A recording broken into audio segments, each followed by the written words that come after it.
sur le terrain, ça fait un moment que tu n'as pas mis les pieds Et ici. oui, ça fait un moment, oui. Mais du coup, on va parler un petit peu de ton poste. Donc, tu es Ouais. plutôt arrière, on va dire. Ouais, arrière, c'est ça. Même si, avec l'évolution un petit peu du niveau de jeu, tu as plutôt un profil plutôt défensif quand même. Ouais, bah, ça fait depuis un moment, déjà depuis le pôle, enfin depuis Vichy, et j'ai joué beaucoup en défense. C'est là où je me sentais le mieux et c'est là où j'y arrivais le mieux, quoi. Donc D'accord. j'ai continué. Ok, donc voilà, tu as un profil quand même beaucoup plus défensif. Ouais.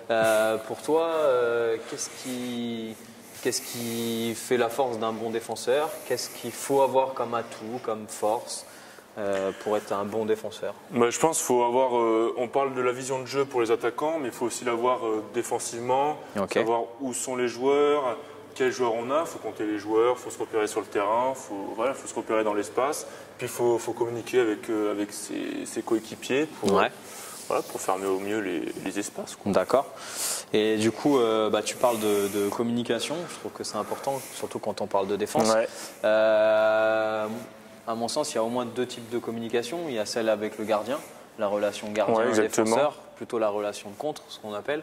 Et puis la relation aussi avec tes partenaires proches en défense. Ouais. Pour moi, les deux sont importantes, mais je trouve défendre avec son numéro 2, communiquer avec son numéro 2, c'est important parce que c'est vachement dans l'espace central. Donc je pense que c'est vraiment un point sensible pour nous, les défenseurs, et pour le gardien.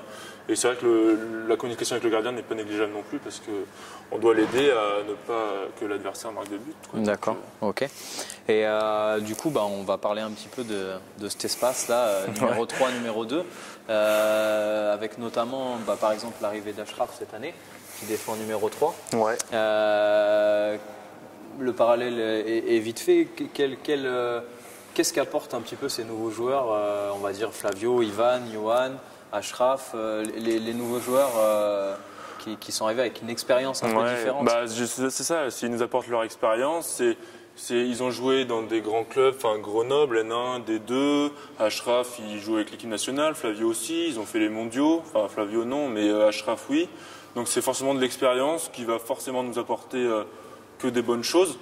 Et voilà, alors c'est sûr quand on joue à côté de lui, on communique moins et il nous communique plus. Il prend un peu plus le pas. Voilà, c'est normal aussi et nous on écoute, moi j'écoute et j'apprends en les regardant tout simplement. D'accord.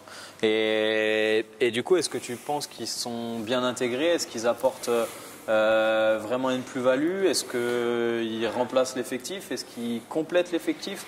Tu vois un petit peu... Ils font les deux, ils complètent et remplacent. On a eu des départs comme Dany et choses comme ça. Et ils ont très bien complété et dans l'équipe, ils sont très, très bien intégrés, quoi. Alors dans la vie à côté, c'est pas forcément, j'ai pas le même âge qu'eux, donc je vais pas avoir des relations personnelles avec eux. Mais sur le terrain, on s'entend très bien. Je pense que c'est ce qui a fait notre force depuis le début, avec nos 4 victoires sur 4. Quoi. Bien sûr.